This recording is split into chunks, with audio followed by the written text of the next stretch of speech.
Shabbat shalom. Can people hear me? Are we okay? Oh, I think this is for the video and not for the. Maybe I'll use the mic if that's easier. I got a mic, but it's not a. Test. All right, double mic. Wow. This is how important you are. I know, 2 microphones. See if that's better. All right. If not, we'll give you the hand. Yeah. Okay, how are we doing now? Better? No? Yeah? All right, well, I'll yell. Excuse me. Shabbat shalom, everybody. So we're going to look at some text about the golden calf. And we're going to look at some text that's sort of going to hopefully play with the idea of who's responsible for this, how did it happen, why did it happen, and who's responsible for getting the Israelites out of trouble. So to sort of just like to prime us for the conversation and where I think it's going to be heading, I'm going to ask you guys to turn to someone next to you. It can be someone you know or someone you don't know, whatever your comfort level is. And I'm going to ask you to talk about a time when you felt like some sort of mentor or leader. Thank you. I'm a very quiet person normally. I want you to talk to someone next to you for about 2 minutes about a time when a mentor or leader or teacher in your life let you down in some way and how you reacted to it or how it felt. Right? When a teacher or a mentor or a leader, someone you admired, somehow let you down, disappointed you, and how that affected you and how you reacted. Okay? Think about it. Turn to someone next to you. Just a 2-minute sort of check-in, and then we'll come back.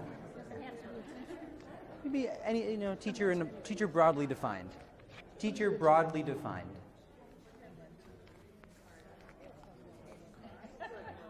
I'm going to listen in on some of the conversation.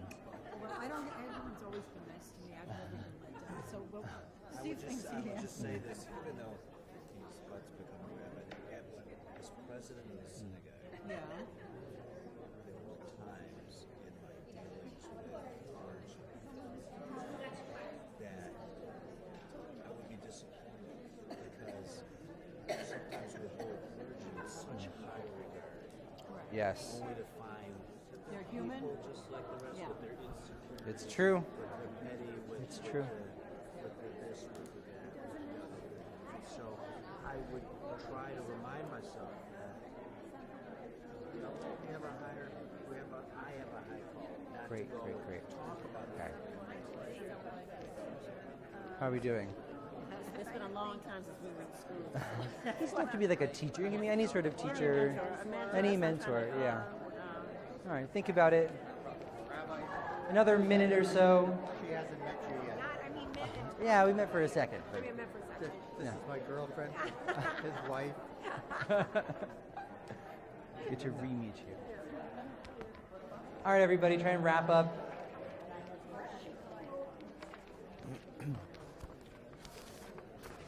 Okay, is anyone willing to share? Anyone willing to be brave and share? Anyone willing to share about a time when a mentor of some sort let them down and how they reacted?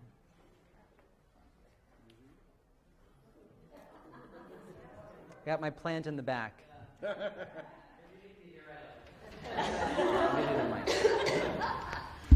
Play talk show host. Thank you, Oprah. Okay. I really feel like I'm on question. So for me, I used to be a newspaper reporter, and a couple of years ago, the newspaper published a series of articles that really set off a firestorm in the community. I wasn't, the writer of those articles. I wasn't really part of how it all happened, but the community really lashed out against the whole newspaper. And there were, letters being sent and harassing phone calls and nasty emails and all of that. And the top editors, they really didn't come to the aid of all of us in the newsroom. They kind of viewed themselves as the vanguard of journalism. They were pioneers. This was an important story, and they didn't really see the fact that all of us who were reporters, all of us who were a little bit lower on the totem pole, felt really scared and felt unsafe. And for me, it felt like these people who I had viewed as mentors and viewed as teachers were not there for us when it counted. And I felt like the sort of scenes were laid bare. I didn't like what I saw. And in terms of what the effects were, I ended up getting into a different industry. I do nonprofit communications now, but it just felt like you see your leaders, you see your mentors in a certain way, and then you're surprised, and you're surprised in a happy way. Thank you, stranger. Anyone else willing to share a little bit? All right, great. This is going way, way back.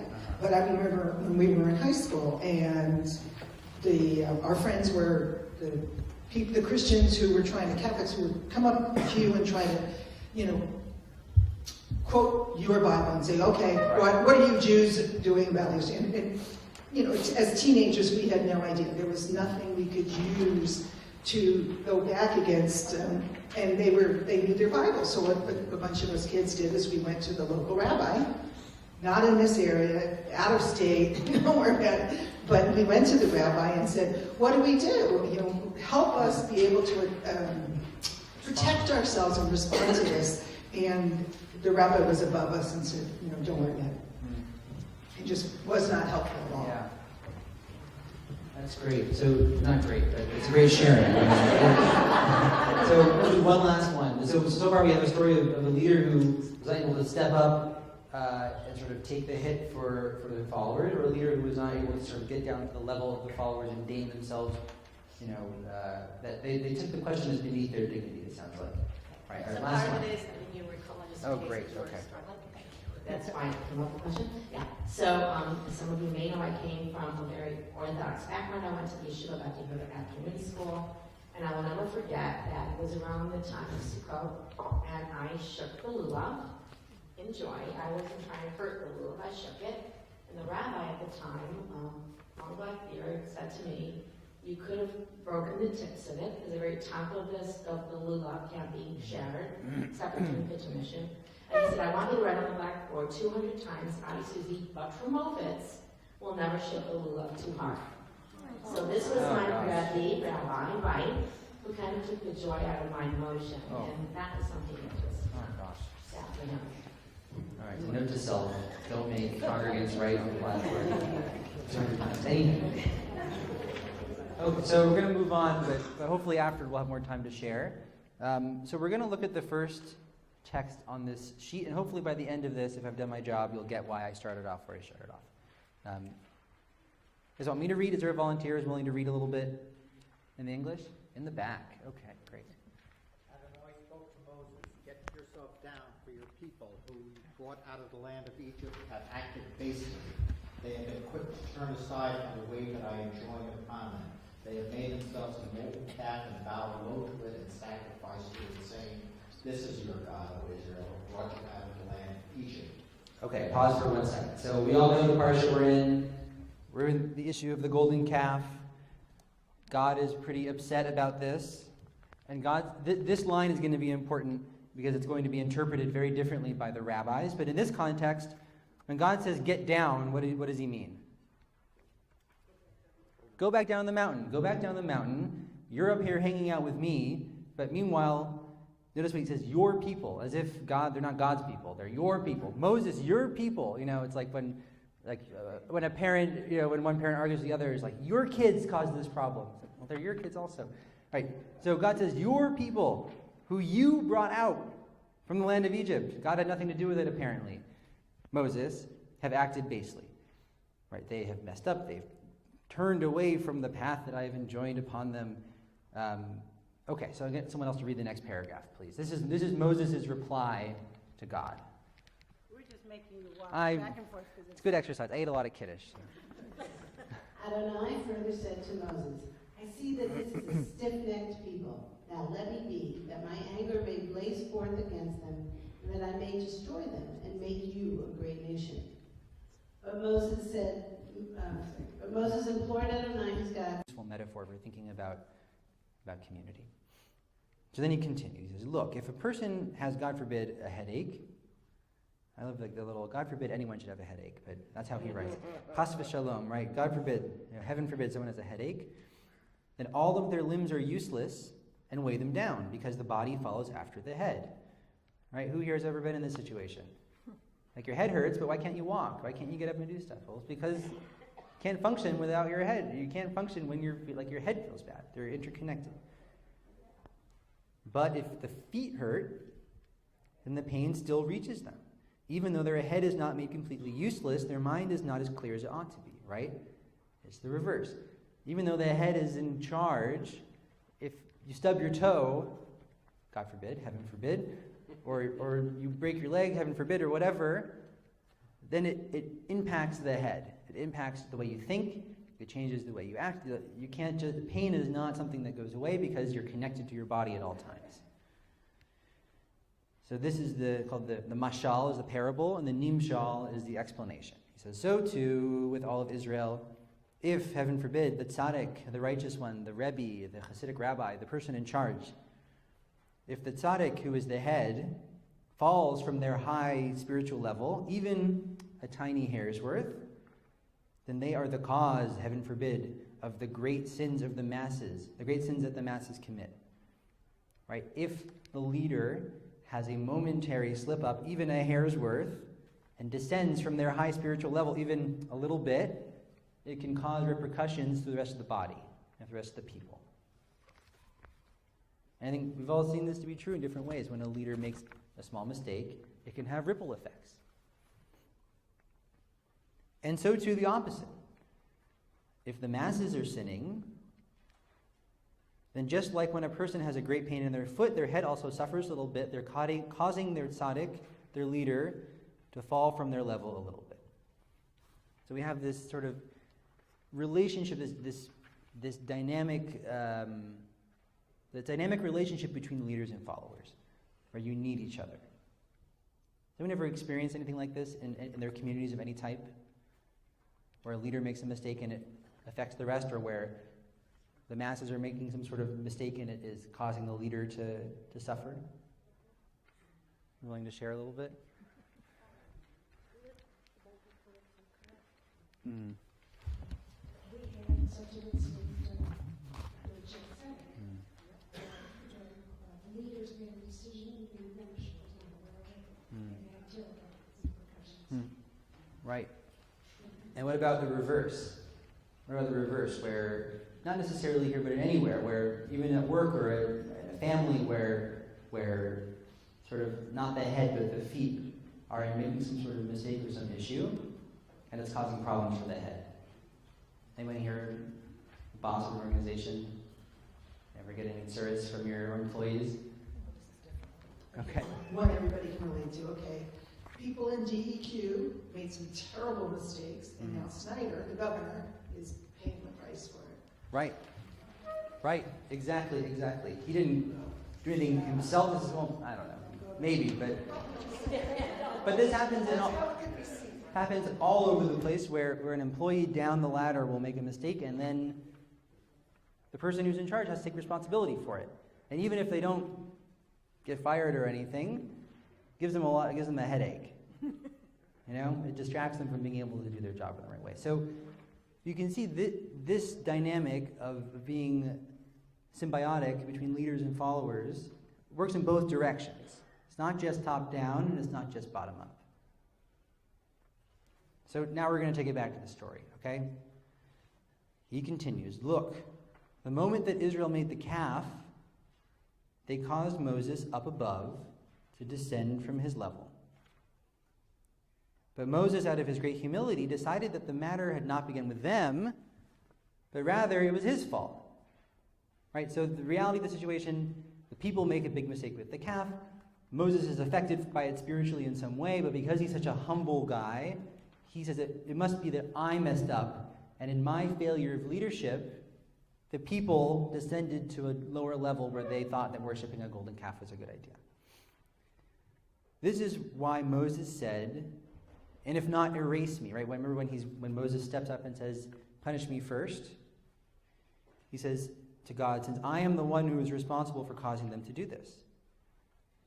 Right? Moses, his moment of stepping up comes out of his great humility, according to this text. For this reason, the Holy Blessed One answered him by saying, it's certainly possible that the beginning of this incident was because of you. Right? Maybe, God says, maybe it is your fault. Maybe you messed up somehow along the way. You had some small failure of leadership that had repercussions that ended up in the golden calf. But then God says it could also be because of them. Maybe they just messed up. You, Moses, are but flesh and blood. You cannot know this. But I know the depths of the heart, and the secret things are revealed to me. I know who began this and who sinned against me. I will punish those amongst you who began this. God answered him well, according to Moses' understanding.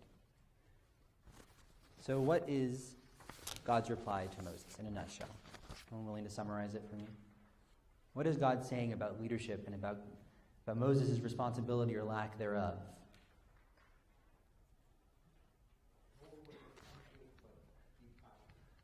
What's that? Roll with the punches, but be positive. So rolling with the punches, meaning you don't always know if it's your fault or if it's someone else's fault, but be positive. Okay, yes. Also, you are just flesh and blood. You are not a God. Mm-hmm. And it's human sometimes to err in some way, but you can correct it. Right. So that's your duty as a leader, is to make up for what you should have done and didn't, and get the people straight. Right, you're just flesh and blood. You can't be perfect all the time. And I'll take it even further. You're just flesh and blood, and you don't always know if you as the leader are at fault or if the people that you're following are at fault. You can't always know because the relationship is so fluid. So we don't always know who's at fault. All we know is that we are responsible to each other and depend on each other, leaders and followers. Yeah. 1, 2. Actually, is it the time, can I ask a question about it? Or? Yeah, sure. In this bottom text where it says that you're flesh and blood and you're not God, and I, God, know the secret things that are revealed to me. So in that context, which jives with what we would understand God to be and know, God knows that the people are going to sin and do this. Why does he let them? Oof. Why does God let the people make their sin? We're in theology, we're beyond theology 101 and into 201. Rabbi Starr, you have an answer? Yeah, I mean, right. I think it's freedom of choice, right? And that's sort of the basic answer. We'll talk more later. We'll have a drink. But one comment over here, and then I'll come back. Yeah. I think when you're the leader, the buck stops with you. Mm-hmm. And so even though somebody who is on your team or who is in your employ makes a mistake, makes an error, insults somebody, and it obviously comes to the person at the top, then you have to take some of the responsibility for that because of your position, even though you may not have had any part in causing whatever the problem was. Right. That's great. One last comment, and then we'll wrap up, and you can grill me. Well, at the same time, the leader should remember that you can't stop everything. You're just a person. Some leaders actually get so full of themselves that they think people will follow. So it's a reminder that even the great leaders need to be humble. Right. Even in Shared Center. All right, bring us home.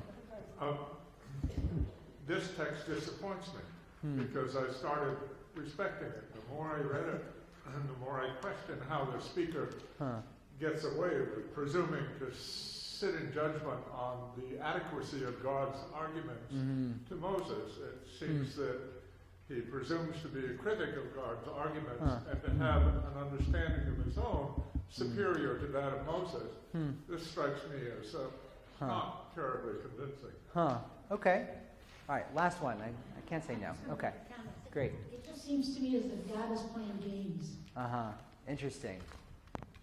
So I totally respect that, and I will admit that Hasidic teachings are notorious for going against the grain of the text, and that they're notorious for being willing to criticize figures in the Tanakh that otherwise might seem to be flawless, and that they're willing to twist and turn the story to make a point about leadership or about something else. So personally, I understand, I think, your dislike for the text, and I think that's why I don't disagree with your reasoning, but that's why I like it. I like it that the author of the text, Dov Ber, is the Maggid of Mezrich, is willing to say, I have a place in this story, and I have an ability to play with the text and to twist it and to understand it in different ways than maybe were on the surface. But sort of beyond the sort of textual integrity or lack thereof, I think this is saying something really important about leaders and followers. I think essentially, I think his point is that you never really know when there's an issue in some sort of group, whether it's leadership or followers who are causing the problem, right? That's why at the very end, when he sort of puts these words into God's mouth and has God say, "You are but flesh and blood, Moses, I know what's going on," right? It means that none of us ever really 100% can understand in a relationship, in a community, where the ultimate blame really lies. But that said, Moses is still a role model for us, and even in this text, he's a role model for us, and that he errs on the side of humility. He errs on the side of humility. And even in this case, we get to peek at God's perspective, and we know, because we get God as a character in this text, that God knows that it's not Moses' fault. But he chooses to act with humility in a way to take the blame. And I think in organizations, in shuls, in families, in our lives, I think leaning toward humility is as a leader, is the way to sort of negotiate that balance and be the best leader possible. Shabbat shalom. Saying, "Let not your anger, Adonai, blaze forth against your people, whom you have delivered from the land of Egypt with great power and with a mighty hand. Let not the Egyptians say, it was with evil intent that God delivered them, only to kill them off in the mountains and annihilate them from the face of the earth.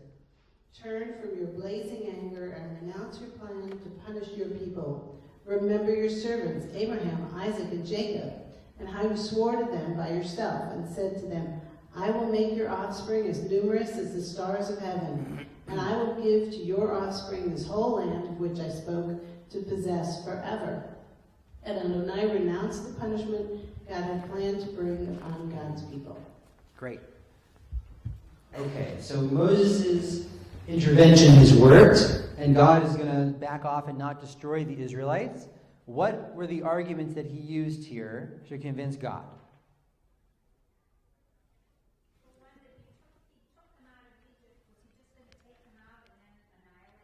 Right.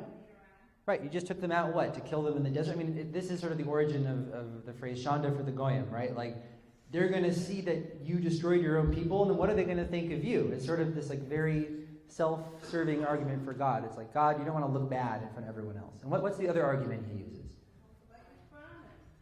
The promise, right? The promise, which was you'll be fruitful and multiply. Your offspring. Make your offspring as numerous as the stars of the heaven. Right. So one is don't do this because it looks really bad. As your PR person, I'm telling you this is bad press. And number two is you made a commitment to the Israelites and to their ancestors, and you can't break your contract. Is there another strategy? I saw another hand in the back. Yeah.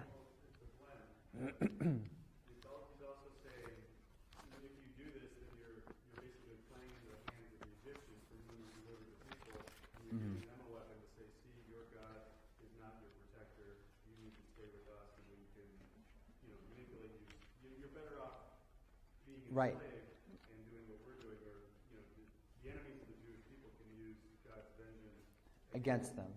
That's exactly right. Right. And the entire point of the whole Exodus thing that just happened not so long ago in the Torah is that the Egyptians may know that I am the Lord. Right. That's sort of the whole point, is that the enemies understand that Pharaoh is not God, but God is God. And so this would sort of defeat the purpose, because then God would destroy God's people, and the Egyptians would say, see, this guy is not so great, and there is no point to them leaving. And the Israelites, if there are any left, might say there was no point to us leaving Egypt at all. Yeah. To the future, right? So saying by reminding God of the offspring, Moses is reminding God there's this story needs to continue, and if you kill them now, there's no rest of the story. Also, notice how the blame is being apportioned here. Right, so in the beginning, God says to Moses, your people have messed up. And then when Moses returns, it's all about let not your anger blaze forth. He says, remember your servants, Abraham, Isaac, and Jacob. Right, it's sort of this back and forth about whose people are these and who's responsible for them. Right? Who is their leader? And so God sort of, in a moment of anger, says to Moses, you messed this up, and these are your people. And then Moses comes back and says, actually, you have a responsibility for these people. You need to step up and be their leader.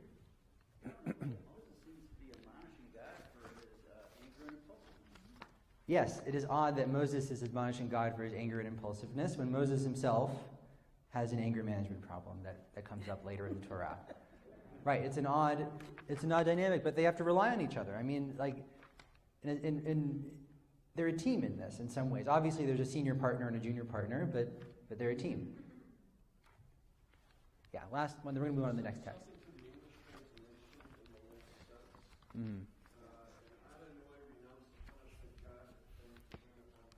Oh, that's just my gender politics, right? I didn't want to use he because God is not male or female, and so God's pronoun is God, and that's my translation. But good for noticing it.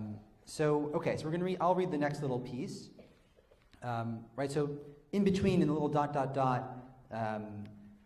Moses comes down the mountain. Moses smashes the tablets. They destroy the calf, and he makes the Israelites drink the calf dissolved in the water.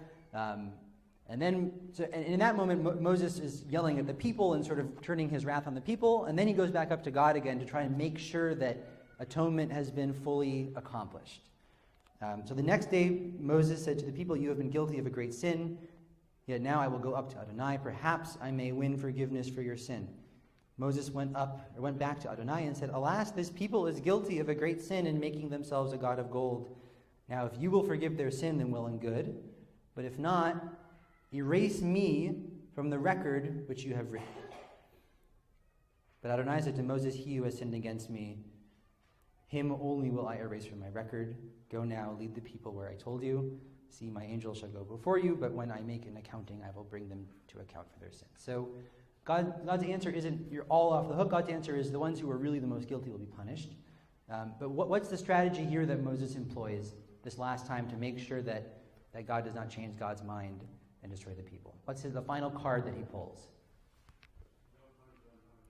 Right, don't punish them. If you're going to punish them, you have to punish me first. I'm willing to step up and to take the brunt of the punishment because I am the leader of this people. Okay. That's the pshat. I think that's the sort of the surface level. And we're going to look at two more texts that I think sort of bring us a little bit deeper into some more of the complexity of this interchange. Okay?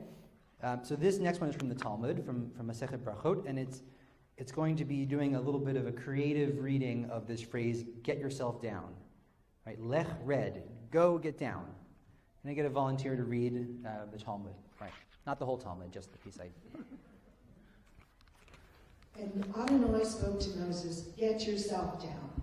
Rabbi Eliezer said, "The Holy One, blessed be he, said to Moses, 'Moses, go down from your greatness. I only gave you greatness for the sake of Israel. Now that Israel has sinned, what do I want you for?' Immediately Moses became powerless, and he lacked even the strength to speak. However, when God said, 'Let me alone that I may destroy them,' Moses said to himself, 'This depends upon me.' Immediately he stood up and prayed vigorously and begged for mercy. It was like the case of a king who became angry with his son and began beating him severely. His friend was sitting before him, but was afraid to say a word until the king said, 'Were it not for my friend here who is sitting before me, I would kill you.' He said, 'This depends on me.' And immediately he stood up and rescued him." Great, thank you. So first of all, how are they sort of drashing, how are they interpreting the verse, "get down"? Get off your high horse, kind of, right? It's not literally down to the mountain, but God is saying, I only brought you up, metaphorically speaking, and put you in a position of power for the sake of the Israelites, and you're hanging up here with me, and they are causing big problems, so get off your high horse and go fix it, right? It's a creative sort of twist on that very sort of literal get down from the mountain. So in this text, in addition to that sort of play on words, who is it that wants to save the people here? Okay, I'm hearing mostly Moses. I'm hearing a little bit of God too. So someone who thinks God is the one who wants to save the people. So why do you think God is the one who wants to save the people here? I think he's giving Moses an out. Giving Moses an out. It wasn't an absolute Right. It was sort of like a less discuss. I read this even further of like when God says, "Leave me alone, that I may destroy them." You know, it's like when someone wants to get in a fight and they go, "Hold me back, hold me back. Really, hold me back. Don't let me fight. Hold me back." Right? God is saying, "Leave me alone, that I may destroy them." And according to this Talmudic source, it's not God saying, "Really, leave me alone."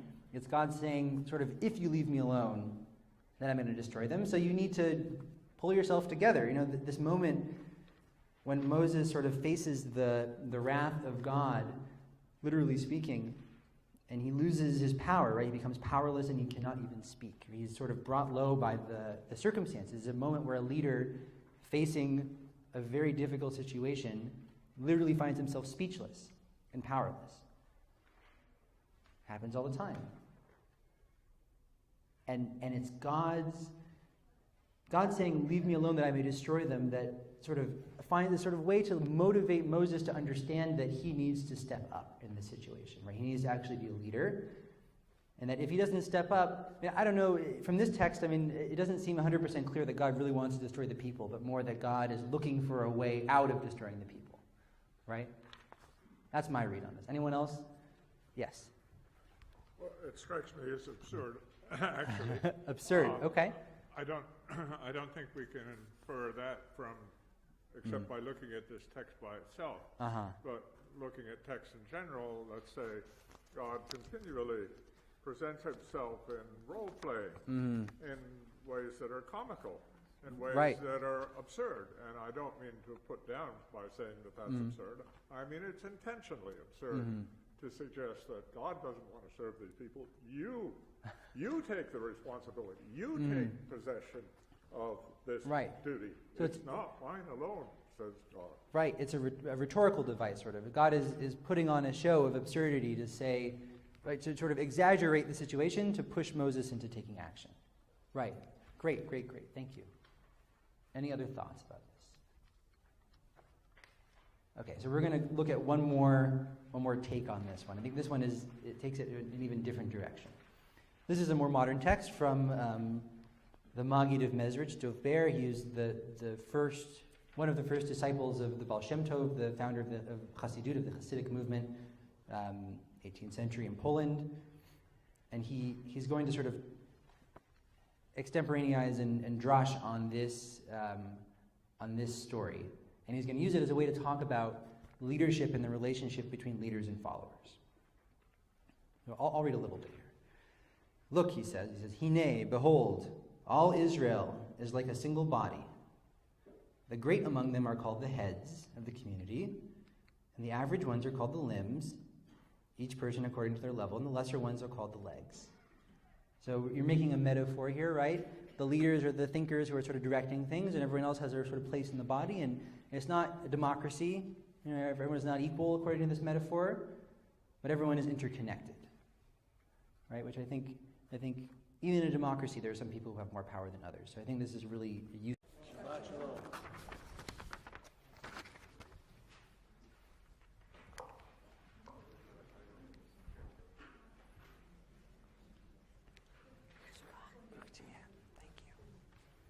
Does anybody have any questions for Rabbi Braver? All right, Shabbat shalom.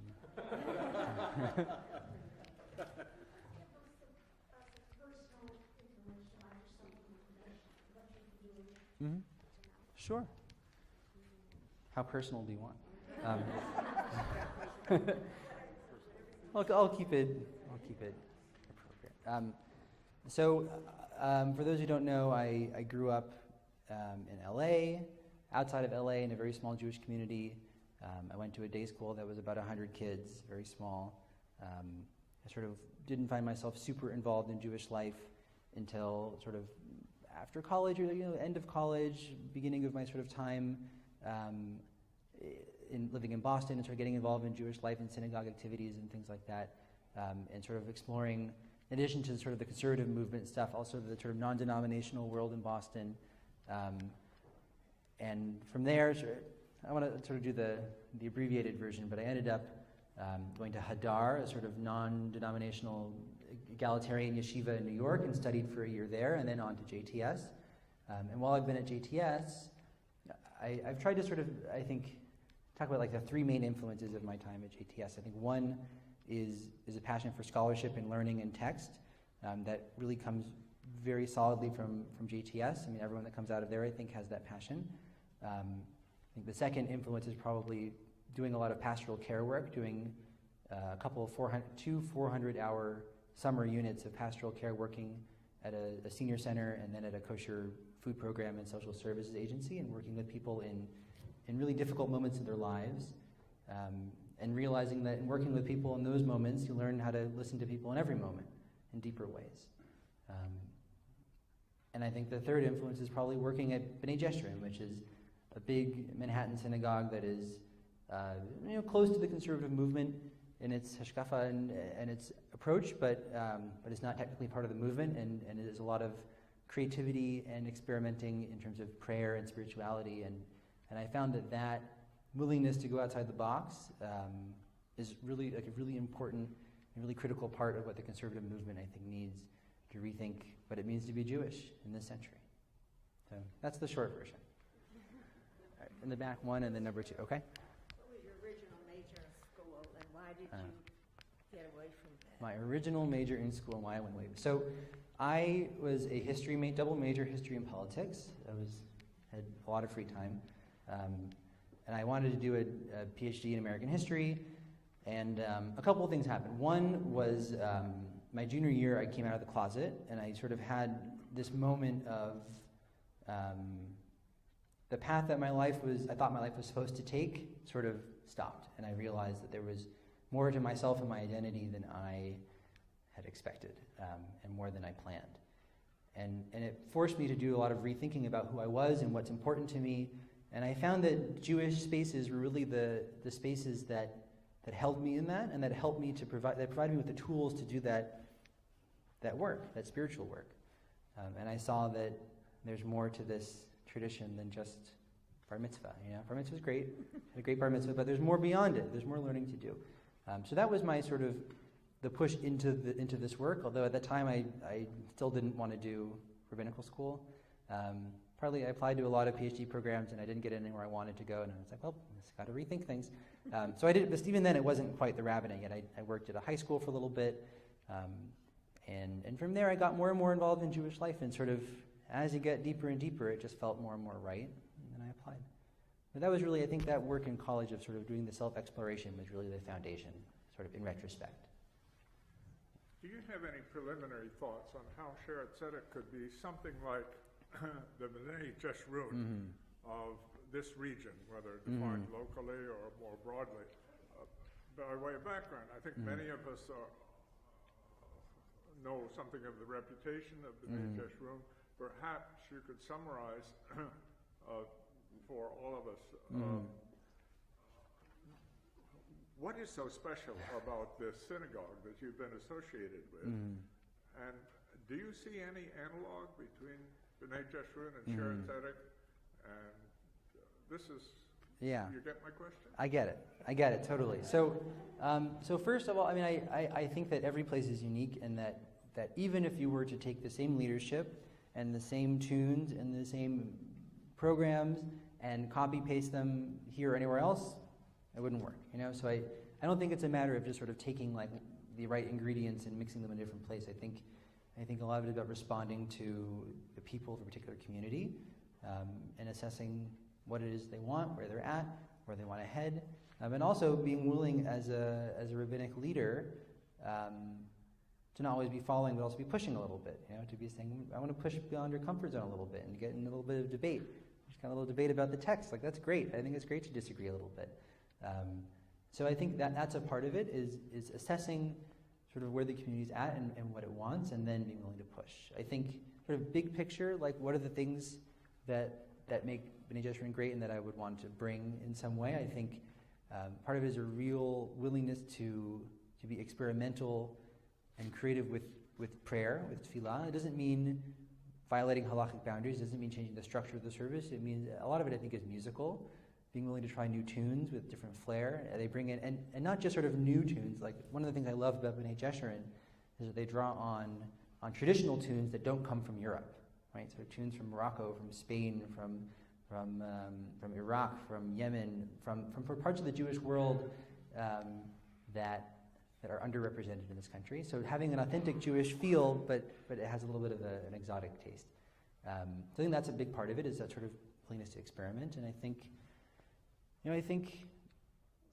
the thing I've appreciated the most about B'nai Jeshurun, and not to say that's not here, but they put meaning, I think, really at the forefront of a lot of what happens. And I think getting to a place of like being able to touch people in a place of real deep meaning and providing that depth in services and in classes and being able to touch people in that way, I think that's the core of it. And I think that's incredibly possible here. I think it's already happening in major ways, and I think, like, I've gotten a really great taste of it at BJ, and I've gotten a really great taste of it here, and it's about being able to collaborate. I shouldn't be in charge of the questions. I get too confused. Can you talk about your involvement with APAC and J Street and how that would work? I mean, if there are parents of 20-something-year-olds in this congregation, sort of going back in a way to Susie's question, where they're encountering a lot of anti-Israel sentiment, they're drawn into it, they're unclear. It's like, well, yeah, it sounds like those Palestinians are really being terribly treated, and that they come to you as a rabbi. You know, how would sort of your involvement with these, from what I understand, in these, I don't know what your involvement is. I understand there is some. So I really wanted to raise it in this option to help me understand your thinking on those things. Is that of course. Yeah. Okay. Easy questions. Great. Love it. Israel. All right. So I'll say some words about APAC first. I mean, honestly, I wish that J Street had done more to reach out to rabbinical students, because they really, I had some coffee dates with people and it felt like I had some involvement, but APAC really, I think, went above and beyond in terms of reaching out to rabbinical students. So I got to go on a trip to Israel about a month and a half ago, from Christmas to a couple days after New Year's, with a group of rabbis and rabbinical students from Reform, Conservative, Orthodox, all playing nicely together, and talking to in an APAC-sponsored trip, because there's no doubt, I think, in a group of rabbinical students that we are committed to the safety and security of the state of Israel. We love the place. Many of us have lived there I've lived there for almost a year. Most of the people on that trip have spent extended time in the country. And so I think because they trusted us and knew our depth of knowledge and experience and commitment to the place, they brought right-wing settler people, they brought left-wing Peace Now activists, they brought people from the Palestinian Authority, they brought in Israeli Arabs, they brought in, people from Likud, like people from labor, like the full spectrum of thought and belief in the country, and then gave us the space to process it amongst people who there's no doubt were all committed to Israel and what it stands for. So I found that to be a really amazing experience, and I'm incredibly grateful to have that relationship with APAC. Anyone know Robin Pappas? Robin Pappas' son, Jeremy, is the rabbi who runs the fellowship, so he's been an amazing mentor and resource, product of Shari Tzedek. So that's been a really an important part of my understanding of Israel. I think with J Street, a couple things. I think number one is in talking to Rabbi Pappas, he made it very clear, anyone who is involved with APAC and anyone who's committed to the safety and security of the state of Israel, go see what's out there. Go explore. Check out J Street. Check out whatever. See the spectrum of Jewish thought, and as long as you're committed to safety and security and you love the country and what it stands for, sei gesandt. So I think that was a really helpful framework for me in understanding what APAC is about, and in giving me, it sort of felt like the freedom to explore what's out there. And I'll say beyond that, I think sort of on an instrumental level, I think for people my age, J Street is not controversial. For my demographic, for most people in my demographic, it's not controversial at all. And I think to be able to be the rabbi for all people, and especially to be the rabbi for people my age, to have some fluency in the spectrum, the broad spectrum of debate on Israel is really, really important, because if especially among people my age, I think if they get the sense that you don't sort of understand the lingo and you're not willing to take some critique and take some criticism, then they won't want to engage. So I think for my rabbinic training, I think I want to be able to hold all people, as long as they have a sort of baseline love and respect for what Israel is, that helps me be a better rabbi for them. So that was my guiding, I think, principle in this work. What is your experience with children Mm-hmm. and younger people, like in their 20s and between 20 and 30? We have plenty of old people here, but we would like to get to see more young people and your experience with children. Sure. So, experience with children and young people. So I think a big piece of my experience and something I enjoyed immensely at B'nai Jeshurun, I've told this story a couple times, so sorry for those who've heard it, but I was sitting in the office at BJ, and Rabbi Marcelo Bronstein comes up to me and says, "What are you doing in 2 or 3 weeks?" And I said, "I have classes and doing all the things that you told me to do." And he said, "You want to go to the Dominican Republic with me and 20 teenagers?" And I said, "All right, I'll clear my schedule. Let's do this." So working with teens, especially on sort of service trips, on sort of immersive Jewish experiences that take them beyond the synagogue walls and engage them in sort of relating Judaism to their values in really deep ways, and being able to wake up and have a service and then go do some service work, like prayer service, and then do service work, and then process it through a Jewish lens with Jewish text, and then go out and explore the city. And that level of engagement, I think, gave me a really interesting window into the mind of Jewish teens. And I think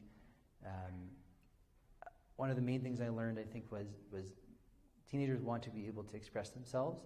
They want to be able to insert themselves into the tradition, and they want to be able to argue with it. They want to be able to challenge it. They want to be able to share their opinions. And making more space for them is only good, because it tells them that can be contained, and that's actually a part of what being Jewish is. That's with teenagers, I think, and sort of that was more with like 10th, 11th, 12th graders. I did a little bit of work in Brotherhood group, Moving Traditions. It's sort of a national organization that does post bar mitzvah and bat mitzvah youth groups. And so working with small groups, I think my group is 9th and 10th graders. And so having discussions about issues that are relevant to them, and again, bringing in relevant Jewish sources and texts in addition to playing games and being dumb and silly and making stupid jokes and letting them run around and be wild a little bit, and also integrating that into a conversation about Jewish values. I think with younger and younger kids, I did a decent amount of work with Minyan Bet, the sort of like K-2 little kids service on Saturday mornings. So being able to dance and sing and be silly with them, and be able to sort of take the Parsha and act it out in a way that's kind of silly and fun, and also is not ignoring that their parents are there. And someone called it like the Disney Pixar effect, It's like even adults like watching Up and cry, right? But like the kids are engaged also. So I think that's sort of my guiding principle for working with kids, is not to ignore the parents that are normally with them.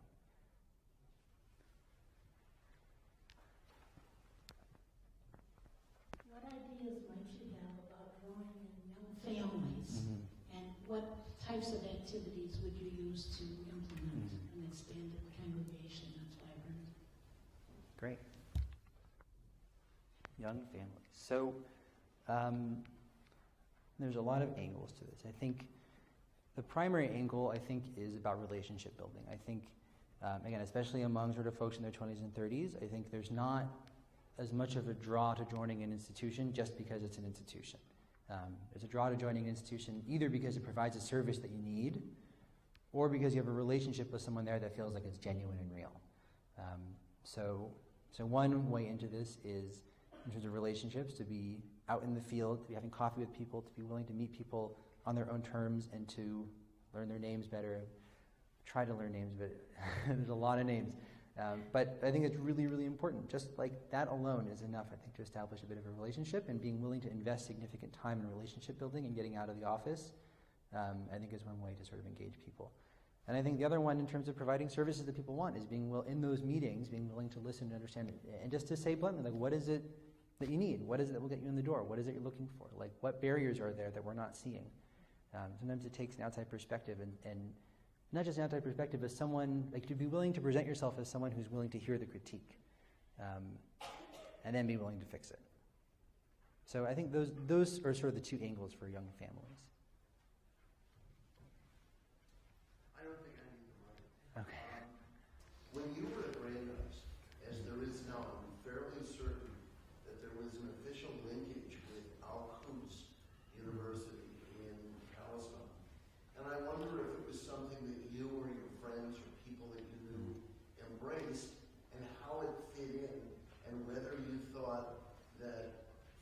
that Brandeis were self-selected to be of a certain point of view, or if that just happened, or did it, or is there anything you can say about the Brandeis experience? Right. I'll say I love Brandeis. I'll also say, I mean, I was way less involved in Jewish life and Israel, I think, involvement like at that period of my life, so I wasn't so plugged in at that moment. There was a big explosion with the Al-Quds stuff. I think it was either my senior year or right after I graduated, so I don't know all the details. I know there was like some really terrible things said at Al-Quds and the relationship was broken. I think at Brandeis, I think there was, like, in terms of the most controversial Israel thing that happened at Brandeis, I think it was when Jimmy Carter came to speak about his book. And so there was probably half the campus was really excited about Jimmy Carter, and half the campus was really angry, and they brought Alan Dershowitz. And so then half the campus was really angry at Alan Dershowitz, the other half was really happy. And they spoke on the same day in the same room, but not to each other. So Jimmy Carter came in, and it was a packed event, and I actually really appreciate everyone came in and afforded him the respect of being a former president of the United States. Stood and applauded when he entered, sat quietly and listened respectively, and then asked him really tough questions. Like, got up and gave him really, really difficult questions. And then, he left, and people applauded and were polite. And then Alan Dershowitz came in and did his thing, and people did the same thing, afforded him the respect of a distinguished teacher and professor, and also challenged him. I thought it was a really great show of what Brandeis has to offer. Very basic question. What makes a successful synagogue, in your opinion? What makes a successful synagogue? I think it's not about numbers necessarily. I think it's about connections between people. I think number one is the rabbi able to form meaningful relationships with people that make them feel like they're heard and understood pastorally, and make them feel like they are held in moments that are difficult, make them feel like they're connected through the rabbi to other people and also directly to other people, and creating a culture where that is the norm. Like I've heard this talk about, Bikur Cholim, visiting the sick. People often think it's the rabbi's job to visit the sick. Well, it's the rabbi's job to visit the sick because it's a mitzvah, and the rabbi is living a life of mitzvahs. But it's not, for the job description. That actually should be something that everyone does. So helping to foster a community where people feel like simcha shel mitzvah, the joy of doing mitzvot and of participating in that, and the rabbi is the sort of exemplar of that, and not the person who's doing it for other people, right? The rabbi is doing it because they're a mensch and they're doing mitzvahs, and everyone takes that as their model.